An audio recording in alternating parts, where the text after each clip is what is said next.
Edward Snowden's revelations had already led to some tension between the U.S. and China. Beijing has demanded that Washington explain its surveillance program and cyber spying to the international community. Right, let's discuss this further with James Corbett, editor of an independent news website, the Corbett Report. He joins us live from Japan now. James, do you expect further fallout from the surveillance expose in terms of U.S.-China relations? There will definitely be further fallout in terms of the relations. I don't think this comes as a surprise to anybody in the audience, let alone the Chinese government or intelligence services, especially given the fact that it was admitted earlier this year that the general in charge of the NSA, who also happens to be a U.S. Army general in charge of Cyber Command, is ready to deploy 40 cyber battalions in U.S. Cybercom by 2015, 13 of which are going to be specifically for preemptive cyber attacks. So is it any surprise that the NSA is actively targeting and conducting cyber operations against U.S. enemies in cyberspace?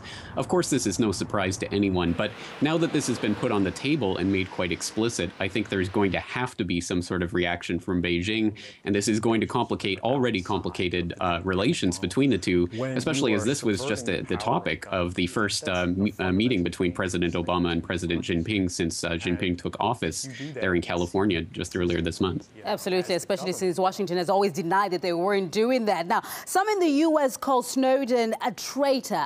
He's going to Hong Kong and exposing cyber attacks on China, partly, sparking that accusation. But Snowden himself called this a smear campaign. What's your take on that? Well, there's no doubt that there's people like former Vice President Dick Cheney going around and using that term spy for China and other such things to try to muddy the waters and to complicate the issue and distract people from what the real issues are, which are, of course, the levels of surveillance that are going on right now, basically unchecked and unwarranted behind the scenes by the National Security Agency, which is the real heart of this issue. So I think discussions of Snowden and his status, etc., are basically distractions from that. But it is interesting to note that he did go to Hong Kong, of all places, in order to blow the whistle. And he says that this is because, for example, if he had gone directly to Iceland, where he would be more likely to get asylum, he would also have been more likely to have been intercepted on his way there. So Hong Kong was a nice stepping stone for him to stop at. Take that for what it's worth. But it's interesting that now he's coming out with these revelations about U.S. spying specifically on China and specifically on non-military personal computers on the Chinese mainland, which again is another escalation in what has been revealed so far about NSA spying.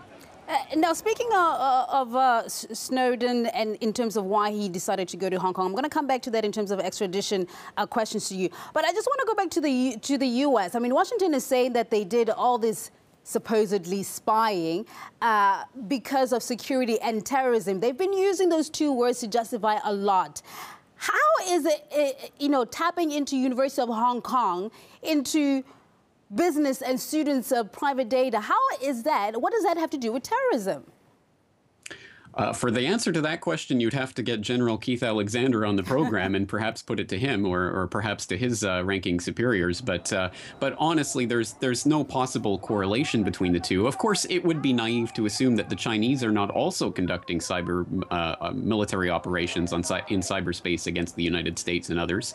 In fact, we know that later this month, as reported on RT, the Beijing Area Military Command is going to be conducting a digitized war game and testing their digital troops in Inner Mongolia later this month. So we know that they are conducting their own cyber operations as well. I think every side in this is playing this game. But as to why the types of rhetoric that's put out to justify this, of course, there's no real relation between this and terrorism, especially because the cyber terrorism, as it's been painted for us over the past decade, has signally failed to materialize in any way, shape, or form, except for things like Stuxnet, which, by the way, were created by the NSA, which is now an admitted fact. James, let me quickly just jump in here. I'm running out of time, but I wanted to ask you, will Hong Kong extradite Snowden back to the US, do you think?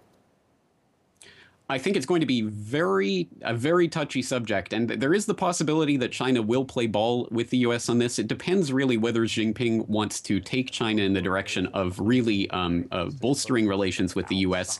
or is going to take more of a combative stance. So I think this might be one of those central issues that defines the way Xi Jinping is going to take China for the next 10 years, and this is one of those critical issues to watch. It certainly is possible, and Hong Kong certainly does have extradition treaties with the U.S., so it can be done, but whether or not it's going to happen via that route, or perhaps even something more spectacular, perhaps there will be some type of extradition through other means, but we'll have to see how that plays out, because I think it's a harbinger of the way relations between the U.S. and China will play out from here on.